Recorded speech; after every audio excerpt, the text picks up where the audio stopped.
Hello friends, welcome to Kannada voice over. ಇವತ್ತಿನ ವಿಡಿಯೋದಲ್ಲಿ Iceland season 2 ನ ಫಸ್ಟ್ ಎಪಿಸೋಡ್ ಎಕ್ಸ್ಪ್ಲೈನ್ ಮಾಡ್ತಾ ಇದ್ದೇನೆ. ಎಪಿಸೋಡ್ ನ ಸ್ಟಾರ್ಟಿಂಗ್ ಅಲ್ಲಿ ನಮ್ಮ ಜೋಹನ್ ತೋರಿಸುತ್ತಾರೆ. ಜೋಹನ್ ಒಂದು ಚರ್ಚ್ ಅಲ್ಲಿ ಕೂತು ಒಂದು ಸ್ಟೋನ್ ನ ನೋಡ್ತಿರುತ್ತಾನೆ. ಅನ್ನ ಡೀಮನ್ ಆಗಿ ನಮ್ಮ ಮೀಹೋನ ಕೊಲ್ಲೋದಕ್ಕೆ ಬಂದಾಗ ಬೇರೆ ದಾರಿ ದೋಚದೆ ಸ್ವಂತ ಅಣ್ಣನ ಚುಚ್ಚಿ ನಮ್ಮ ಜೋಹನ್ ಕೊಂದಿರುತ್ತಾನಲ್ವಾ. ಹೀಗೆ ತನ್ನ ಅಣ್ಣ ಸತ್ತ ನಂತರ ಒಂದು ಕಲ್ಲಾಗಿ ಕನ್ವರ್ಟ್ ಆಗಿರುತ್ತಾನೆ. ಅಣ್ಣ ಒಂದು ಕೆಟ್ಟ ಶಕ್ತಿ ಆದ ಕಾರಣ ಹೀಗೆ ಕಲ್ಲಾಗಿದ್ದು. ಹಾಗೆ ಆ ಸ್ಟೋನ್ ನ ನೋಡಿ ನಮ್ಮ ಜೋಹನ್ಗೆ ತುಂಬಾ ಬೇಜಾರಾಗುತ್ತೆ. ಹಾಗೆ ನಮ್ಮ ಜೋಹನ್ ವ್ಯಾನ್ ಹತ್ತಿರ ಬಂದು ಬೇಜಾರಿಂದ ಆ ಸ್ಟೋನ್ ನ ಕೊಡ್ತಾನೆ. ಯಾಕೆ ಇದನ್ನ ವ್ಯಾನ್ ಹತ್ತಿರ ಕೊಡೋದೆಂದರೆ ಆ ದುಷ್ಟ ಶಕ್ತಿಗಳು ಸತ್ತ ನಂತರ ಅವರ ಕಲ್ಲನ್ನ ನಮ್ಮ ವ್ಯಾನ್ ಒಂದು ಜಾಗದಲ್ಲಿ ಇಡೋದಲ್ವಾ. ಇದರಿಂದ ಆ ಸ್ಟೋನ್ ನ ಕೊಟ್ಟು ನನ್ನ ಅಣ್ಣ ಪುನಃ ನನ್ನ ಬಿಟ್ಟು ಹೋಗ್ತಾನೆಂದು ನನಗೆ ಮೊದಲೇ ಗೊತ್ತಿದ್ರು ನಾನು ಅವನನ್ನ ಕಾಪಾಡೋದಕ್ಕೆ ನನ್ನಿಂದ ಆಗಿದ್ದೆಲ್ಲ ನಾನು ಮಾಡಿ ನೋಡಿದೆ. ಹೇಗಾದ್ರೂ ಅವನನ್ನ ಕಾಪಾಡಬಹುದೆಂಬ ನಂಬಿಕೆ ಮೇಲೆ. ಯಾಕೆಂದರೆ ಅವನು ಪುನಃ ನನ್ನಿಂದ ದೂರ ಆಗ್ತಿರೋದು ನನಗೆ ಇಷ್ಟ ಇರಲಿಲ್ಲ. ಅದಕ್ಕೆ ಹಾಗೆ ಮಾಡಿದ್ದು. ಇದೆಲ್ಲ ಮಾಡಿದ್ರೂನು ಅವನು ನನ್ನ ಬಿಟ್ಟು ಹೋದ.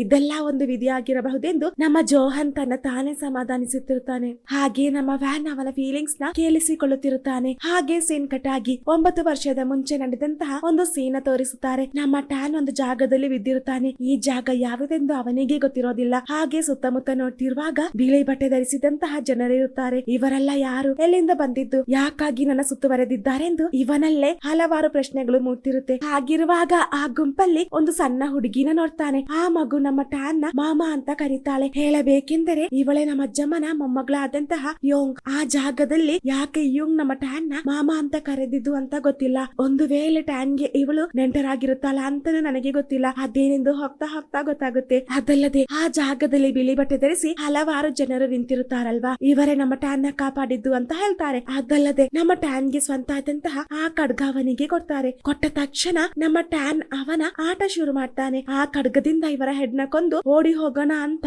ಚುಚ್ಚೋದಕ್ಕೆ ಬರ್ತಿರುವಾಗ ಆ ಹೆಡ್ ಇವನಿಗಿಂತ ಪವರ್ಫುಲ್ ವ್ಯಕ್ತಿ ಆಗಿರುತ್ತಾನೆ. ಅವನಿಂದ ಆ ವ್ಯಕ್ತಿನ ಮುಟ್ಟೋದಕ್ಕೂ ಸಹ ಆಗ್ತಿರೋದಿಲ್ಲ. ತನ್ನ ಸರ್ವಶಕ್ತಿ ಯೂಸ್ ಮಾಡಿ ಚುಚ್ಚೋದಕ್ಕೆ ಟ್ರೈ ಮಾಡ್ತಾನೆ. ಆದರೆ ಅದು ವರ್ಕೌಟ್ ಆಗ್ತಿರೋದಿಲ್ಲ. ಹಾಗೆ ಅವನೊಂದಿಗೆ ಈ ಖಡ್ಗದಿಂದ ಮನುಷ್ಯರನ್ನ ಎದುರು ಹಾಕೋದಕ್ಕಾಗಲ್ಲ, ಬೇರೆ ಡೀಮನ್ಸ್ ನ ಮಾತ್ರ ಕೊಲ್ಲೋದಕ್ಕಾಗದು ಅಂದಾಗ ನೀವ್ಯಾರು, ಯಾಕೆ ನನ್ನ ಹಿಡಿದಿಟ್ಟಿರೋದು ಅಂತ ಕೇಳಿದಾಗ ನಾನೇನೇ ಹೇಳಿದ್ರು ನೀ ನಂಬಲ್ಲ, ಯಾಕೆಂದರೆ ತುಂಬಾ ದಿನಗಳಾಯ್ತಲ್ವಾ ಅಂತ ಹೇಳ್ತಿರುವಾಗ ಹಾಗೆ ಇನ್ನೊಂದು ಫ್ಲಾಶ್ ಬ್ಯಾಕ್ ಸೀನ್ ತೋರಿಸುತ್ತಾರೆ. ನಮ್ಮ ಟ್ಯಾನ್ ನ ಮತ್ತೆ ವ್ಯಾನ್ ನ ಹಿಡಿದು ಅವರಿಬ್ಬರಿಗೆ ಡೀಮನ್ ನ ರಕ್ತ ಕೊಟ್ಟು ಅರ್ಧ ಡೀಮನ್ ಮತ್ತೆ ಅರ್ಧ ಮನುಷ್ಯರನ್ನಾಗಿ ಮಾಡಿರ್ತಾರಲ್ವಾ. ಆವಾಗ ಈ ಖಡ್ಗ ಅವರಿಗೆ ಮೊದಲ ಸಲ ಕೊಟ್ಟಿದ್ದು. ಈ ಖಡ್ಗದಿಂದ ನೀವಿಬ್ಬರು ಆ ಡೀಮನ್ ಕೊಲ್ಲಬೇಕು, ಅದರ ಮೊದಲು ಈ ಖಡ್ಗ ನಿಮ್ಮನ್ನ ಆರಿಸಬೇಕೆಂದು ಹೇಳಿ ಅದನ್ನ ಅವರ ಕೈಗೆ ಕೊಡ್ತಾರೆ. ಪಾಪ ಅವರು ಅದನ್ನ ತೆಗೆದಾಗ ಕೈ ತುಂಬಾ ಉರಿಯುತ್ತೆ. ಅವರ ಕೈಯಲ್ಲಿ ಹಿಡಿಯೋದಕ್ಕಾಗ್ತಿರೋದಿಲ್ಲ. ಬಿಸಿ ಸಹಿಸೋದಕ್ಕಾಗದೆ ಅದನ್ನ ಕೆಳಗಾಕ್ತಾರೆ. ಇದನ್ನ ಕಂಡಂತಹ ರಾಜ ಸ್ವಲ್ಪನೂ ಕರುಣೆ ತೋರಿಸದೆ ನೀವಿಬ್ಬರಿಗೆ ಬೇರೆ ದಾರಿ ಇಲ್ಲ, ಈಗ ನೀವದನ್ನ ತೆಗೆಯಲೇಬೇಕು ಅಂದಾಗ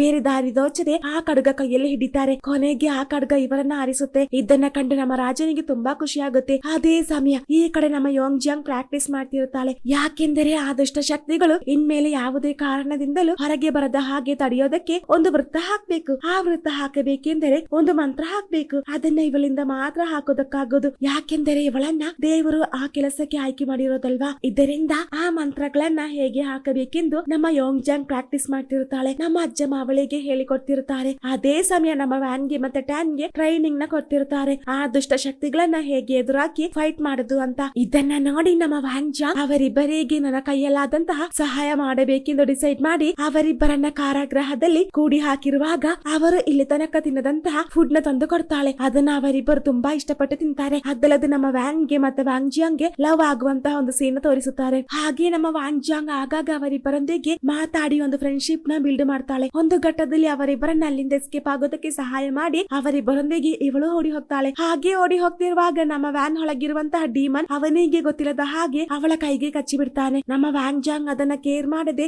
ಅವರೊಂದಿಗೆ ಜಾಲಿಯಾಗಿ ಹೋಗ್ತಿರುವಾಗ ಹಾಗೆ ಜ್ಞಾನ ತಪ್ಪಿ ಕೆಳಗೆ ಬೀಳ್ತಾಳೆ. ಇದನ್ನ ಕಂಡು ನಮ್ಮ ಟ್ಯಾನ್ ಸ್ವಲ್ಪನೂ ಮನಸಾಕ್ಷಿ ಇಲ್ಲದೆ ವ್ಯಾನ್ ಜಿಯಾಂಗ್ ನ ಅಲ್ಲೇ ಬಿಟ್ಟು ಬಾ, ನಮ್ಮಿಬ್ಬರಿಗೆ ಇಲ್ಲಿಂದ ಎಸ್ಕೇಪ್ ಆಗೋಣ ಅಂತ ಕರೀತಾನೆ. ಆದರೂ ನಮ್ಮ ವ್ಯಾನ್ ಅವನ ಮಾತನ್ನ ಕೇಳದೆ ಅದಾಗಲ್ಲ, ಇವಳು ನಮಗೋಸ್ಕರ ತುಂಬಾ ಕಷ್ಟಪಟ್ಟು ಇದೆಲ್ಲ ಮಾಡಿದ್ದು, ವ್ಯಾನ್ ಜಿಯಾಂಗ್ ನ ಹೀಗೆ ಈ ಪರಿಸ್ಥಿತಿಯಲ್ಲಿ ಬಿಟ್ಟು ಹೋಗೋದಕ್ಕಾಗಲ್ಲ ಎಂದು ಹೇಳಿ ತಾನು ಪುನಃ ಅವರ ಕೈಗೆ ಸಿಕ್ಕಾಕೊಂಡರೂ ಪರವಾಗಿಲ್ಲ ಎಂದು ವ್ಯಾನ್ ಜಿಯಾಂಗ್ ನ ಎತ್ಕೊಂಡು ಪುನಃ ಆ ಅರಮನೆಗೆ ಬರ್ತಾರೆ. ನಮ್ಮ ವ್ಯಾನ್ ಜಿಯಾಂಗ್ ಪ್ರಾಣಾಪಾಯದಿಂದ ಪಾರಾಗ್ತಾಳೆ. ಆದರೆ ಇವರಿಬ್ಬರು ಪುನಃ ಸಿಕ್ಕಾಕೊಳ್ತಾರೆ. ರಾಜ ಅವರಿಬ್ಬರನ್ನ ನೋಡಿ ಕೋಪದಿಂದ ಜೋರಾಗಿ ಕಿರ್ಚುತ್ತಾರೆ. ನಿಮಗೆ ಎಷ್ಟು ಧೈರ್ಯ ಇದ್ದರೆ ಈ ಜಾಗದಿಂದ ಓಡಿ ಹೋಗೋದಕ್ಕೆ ಟ್ರೈ ಮಾಡಿದ್ದು ಅಂತ ಹೇಳಿ ಅವರಿಬ್ಬರಿಗೆ ಲಾಠಿಯಿಂದ ಹೊಡೆಯುತ್ತಾರೆ. ಪಾಪ ಅವರಿಂದ ಆ ನೋವನ್ನ ಸಹಿಸೋದಕ್ಕಾಗ್ತಿರೋದಿಲ್ಲ. ಬೆನ್ನೆಲ್ಲ ಹುಣ್ಣಾಗಿರುತ್ತೆ. ಹಾಗೆ ನಮ್ಮ ವ್ಯಾನ್ ಜಿಯಾಂಗ್ ಹುಷಾರಾಗ್ತಾಳೆ. ಆ ಆದರೆ ಅವರಿಬ್ಬರು ಕಷ್ಟ ಪಡ್ತಿರೋದನ್ನ ನೋಡಿ ಇವಳಿಗೆ ತುಂಬಾ ಬೇಜಾರಾಗ್ತಿರುತ್ತೆ. ಹಾಗೆ ಅಜ್ಜಮ್ಮನೊಂದಿಗೆ ಯಾಕೆ ಅವರಿಬ್ಬರನ್ನ ಹೀಗೆ ಟಾರ್ಚರ್ ಮಾಡ್ತಿರೋದು, ಅವರಿಬ್ಬರು ತುಂಬಾ ಪಾಪ ಅಂದಾಗ ಡಿಮನ್ ಗಳನ್ನ ತಡೆಯೋದಕ್ಕೆ ಇದನ್ನ ಬಿಟ್ರೆ ಬೇರೆ ದಾರಿ ಇಲ್ಲ. ಅವರಿಬ್ಬರನ್ನ ಹೀಗೆ ಮಾಡಿಲ್ಲ ಅಂದರೆ ಆ ಡಿಮನ್ಸ್ ಈ ಊರನ್ನೇ ನಾಶ ಮಾಡುತ್ತೆ.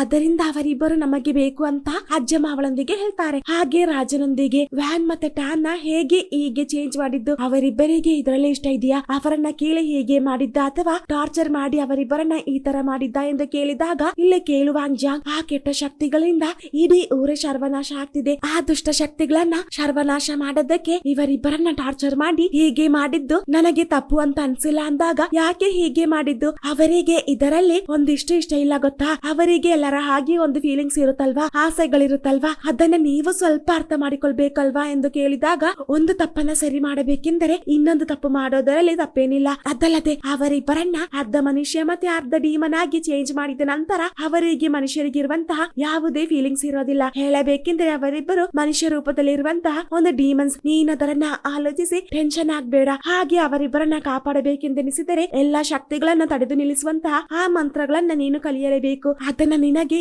ಈಗ ಕಲಿಯೋದಕ್ಕಾಗಲ್ಲ. ಒಂದು ವೇಳೆ ನೀನು ಆ ಮಂತ್ರಗಳನ್ನ ಕಲಿತರೆ ಆ ದುಷ್ಟ ಶಕ್ತಿಗಳನ್ನ ನಮಗೆ ತಡೆಯಬಹುದು. ಹೀಗೆ ಆದರೆ ಅವರಿಬ್ಬರಿಗೆ ಈ ಕೆಲಸ ಮಾಡಬೇಕಾಗುತ್ತಿಲ್ಲ. ಅದರಿಂದ ಅವರಿಬ್ಬರನ್ನ ಪುನಃ ಮನುಷ್ಯರನ್ನಾಗಿ ಚೇಂಜ್ ಮಾಡಬಹುದು ಅಂತ ಹೇಳಿ ರಾಜ ಅಲ್ಲಿಂದ ಹೋಗ್ತಾನೆ. ಇದೆಲ್ಲ ಕೇಳಿಸಿಕೊಂಡು ಆದಷ್ಟು ಬೇಗ ಆ ಮಂತ್ರಗಳನ್ನ ಕಲಿತು ಅವರಿಬ್ಬರನ್ನ ಈ ನರಕದಿಂದ ಕಾಪಾಡಬೇಕೆಂದು ಡಿಸೈಡ್ ಮಾಡಿ ಪ್ರಾಕ್ಟೀಸ್ ನ ಶುರು ಮಾಡ್ತಾಳೆ. ಹಾಗೆ ಕೆಲ ವರ್ಷಗಳು ಕಳೆದೋಗುತ್ತೆ. ನಮ್ಮ ವ್ಯಾನ್ ಮತ್ತೆ ಟ್ಯಾನ್ ದೊಡ್ಡವರಾಗಿರುತ್ತಾರೆ. ಹಾಗಿರುವಾಗ ಆ ಡಿಮನ್ ಊರೊಳಗೆ ನುಗ್ಗಿ ಜನರನ್ನ ಕೊಂದಾಗ್ತಿರುತ್ತೆ. ಹಾಗೆ ಆ ಡಿಮನ್ ತಡೆದು ನಮ್ಮ ವ್ಯಾನ್ ಆ ಡಿಮನ್ ಎದಕ್ಕೆ ಚುಚ್ಚಿ ಅದನ್ನ ಕೊಂದಾಗ್ತಾನೆ. ಆದರೆ ನಮ್ಮ ಟ್ಯಾನ್ ಈ ಕಡೆ ಅಲ್ಲಿದ್ದಂತಹ ಒಂದು ಮನುಷ್ಯನ ಕೊಂದಾಗ್ತಿರುತ್ತಾನೆ. ಪಾಪ ಆ ವ್ಯಕ್ತಿ ನೋವಿನಿಂದ ನರಳುತ್ತಾನೆ. ಇದನ್ನ ಕಂಡು ನಮ್ಮ ವ್ಯಾನ್ ಸ್ವಲ್ಪನೂ ಮನಸಾಕ್ಷಿ ಇಲ್ಲದೆ ಅವನ ಎದೆಗೆ ಚುಚ್ಚಿಕೊಳ್ತಾನೆ. ನಮ್ಮ ಟ್ಯಾನ್ ಯಾಕೆ ಮನುಷ್ಯರನ್ನ ಕೊಲ್ತಿರೋದೆಂದರೆ ಮನುಷ್ಯರ ಮೇಲೆ ಬೆಟ್ಟದಷ್ಟು ಕೋಪ ನಮ್ಮ ಟ್ಯಾನ್ಗಿರುತ್ತೆ. ಯಾಕೆಂದರೆ ಈ ಮನುಷ್ಯರಿಂದ ತಾನೇ ಇವನೊಂದು ಡಿಮನ್ ಆಗಿದ್ದು ಇದರಿಂದ ಮನುಷ್ಯರನ್ನ ಹೀಗೆ ಕೊಲ್ತಿರೋದು. ಆವಾಗವಾಗ ಹೀಗೆ ಮನುಷ್ಯರನ್ನ ಕೊಂದು ಅವನ ಸಿಟ್ಟನ್ನ ಕಂಟ್ರೋಲ್ ಮಾಡಿಕೊಳ್ತಿರುತ್ತಾನೆ. ಹಾಗೆ ಅವರಿಬ್ಬರು ನಡೆದುಕೊಂಡು ಬರ್ತಿರುವಾಗ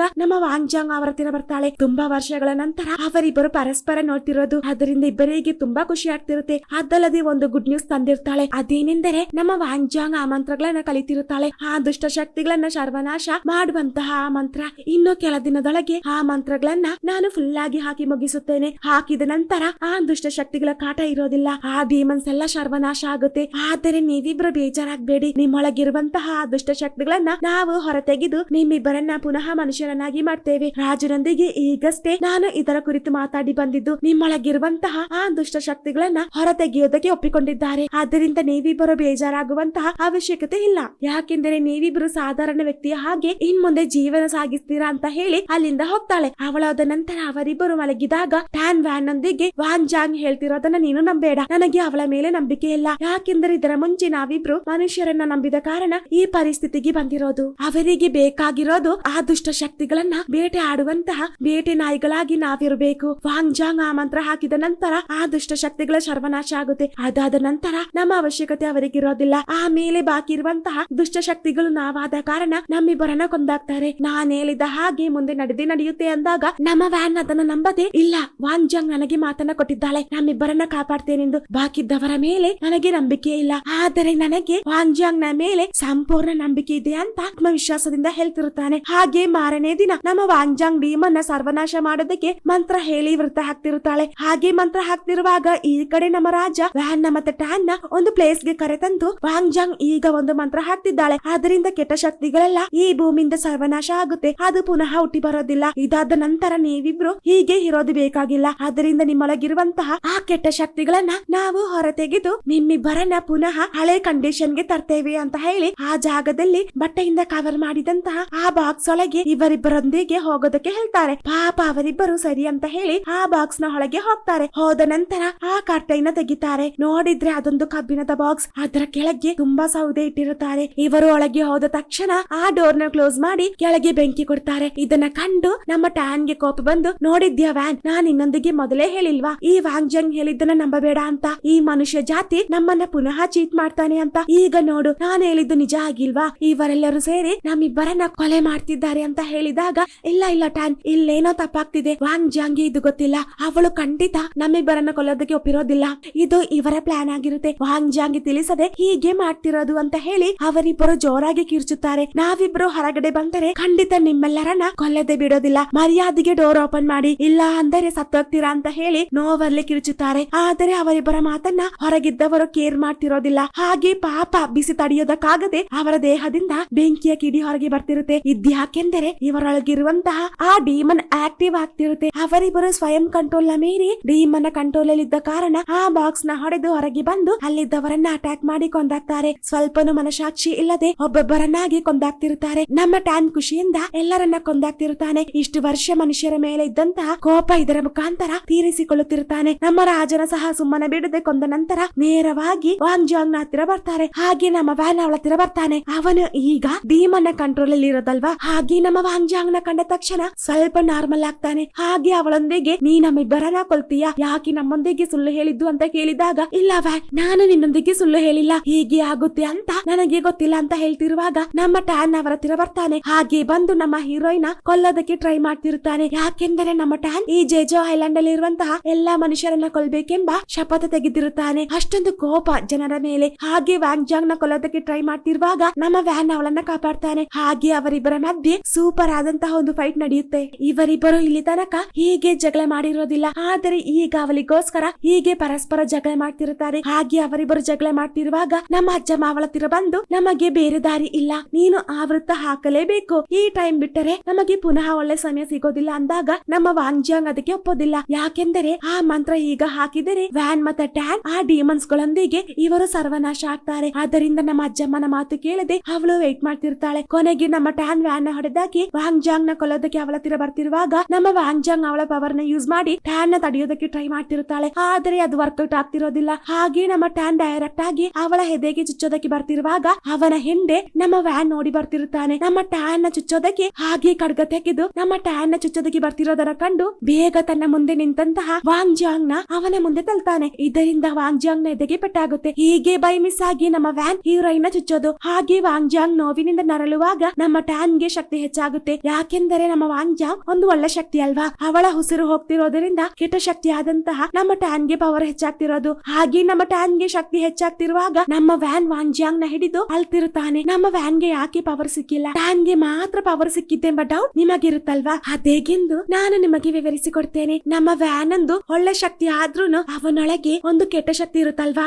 ಆದರೆ ನಮ್ಮ ಟ್ಯಾನ್ ಸಂಪೂರ್ಣವಾಗಿ ಒಂದು ಕೆಟ್ಟ ಶಕ್ತಿ ಆದ ಕಾರಣ ಅವನಿಗೆ ಈ ಪವರ್ ಸಿಕ್ತಿರೋದು. ಹಾಗೆ ನಮ್ಮ ವ್ಯಾನ್ ಜಾಂಗ್ ಕೊನೆಯದಾಗಿ ನಮ್ಮ ವ್ಯಾನ್ ಒಂದಿಗೆ, ವ್ಯಾನ್ ನಾನು ಖಂಡಿತ ಬಂದೇ ಬರ್ತೇನೆ, ನನಗೋಸ್ಕರ ನೀನು ವೇಟ್ ಮಾಡ್ತಿರಬೇಕು, ಖಂಡಿತ ಬಂದೇ ಬರ್ತೇನೆಂದು ವ್ಯಾನ್ ನೊಂದಿಗೆ ಹೇಳ್ತಿರುವಾಗ ಪಾಪ ಸತ್ತೋಗ್ತಾಳೆ. ಹಾಗಿರುವಾಗ ವಾಂಗ್ ಜಾಂಗ್ ನ ಒಳಗಿರುವಂತಹ ಒಳ್ಳೆ ಶಕ್ತಿ ಹೊರಗೆ ಬರ್ತಿರೋದನ್ನು ತೋರಿಸುತ್ತಾರೆ. ಹಾಗೆ ಆ ಒಳ್ಳೆ ಶಕ್ತಿ ಹೊರಗೆ ಬರ್ತಿರುವಾಗ ಅಲ್ಲಿದ್ದಂತಹ ಕೆಟ್ಟ ಶಕ್ತಿಗಳೆಲ್ಲ ಮಣ್ಣಾಗ್ತಿರೋದನ್ನ ತೋರಿಸುತ್ತಾರೆ. ನಮ್ಮ ಟ್ಯಾನ್ ಸಹ ಅದರೊಳಗೆ ಸಿಕ್ಕಾಕೊಳ್ತಾನೆ. ಆದರೆ ನಮ್ಮ ವ್ಯಾನ್ ಗೆ ಏನಾಗಿರೋದಿಲ್ಲ, ಯಾಕೆಂದರೆ ಅವನೊಳಗೆ ಸ್ವಲ್ಪ ಒಳ್ಳೆ ಶಕ್ತಿ ಇರುತ್ತಲ್ವಾ. ಆದ್ದರಿಂದ ನಮ್ಮ ವ್ಯಾನ್ ಮಣ್ಣಾಗಿರೋದಿಲ್ಲ. ಸತ್ತಂತಹ ವಾಂಗ್ ಜಾಂಗ್ ನ ತನ್ನ ಮಡಿಲಲ್ಲಿ ಮಲಗಿಸಿಕೊಂಡು ನೋವಿನಿಂದ ಅಳ್ತಿರುತ್ತಾನೆ. ಹಾಗಿರುವಾಗ ನಮ್ಮ ಅಜ್ಜಮ್ಮ ಅವರಿಗಿರುವಂತಹ ಪವರ್ ನ ಯೂಸ್ ಮಾಡ್ತಾರೆ. ಈಗ ನಮಗೆ ಗೊತ್ತಾಗೋದೇನೆಂದರೆ ನಮ್ಮ ಅಜ್ಜಮ್ಮನಿಗೂ ಸ್ವಲ್ಪ ಪವರ್ ಇದೆ ಅಂತ. ಆ ತಾಮ್ರ ಎಂಬ ಊರಲ್ಲಿ ಇವರ ಹಾಗೆ ಒಳ್ಳೆ ಶಕ್ತಿಗಳಿರುತ್ತೆ. ಅವರ ಆತ್ಮಗಳನ್ನ ಒಂದು ಶಿಲೆಯಾಗಿ ಕನ್ವರ್ಟ್ ಮಾಡ್ತಾರೆ. ಯಾಕೆಂದರೆ ಆ ಡಿಮನ್ ಗಳಿಂದ ಇನ್ಮುಂದೆ ಈ ಊರಲ್ಲಿ ಯಾವುದೇ ಪ್ರಾಬ್ಲಮ್ ಆಗಬಾರದೆಂದು. ಇದರಿಂದ ಗೊತ್ತಾಗೋದೇನೆಂದರೆ ನಮ್ಮ ಅಜ್ಜಮ್ಮ ಆ ಶಿಲ್ಪಗಳನ್ನ ನಿರ್ಮಿಸಿರೋದೆಂದು, ಆ ಕೆಟ್ಟ ಶಕ್ತಿ ಹೊರಗೆ ಬರಬಾರದೆಂದು ಹೇಳಿ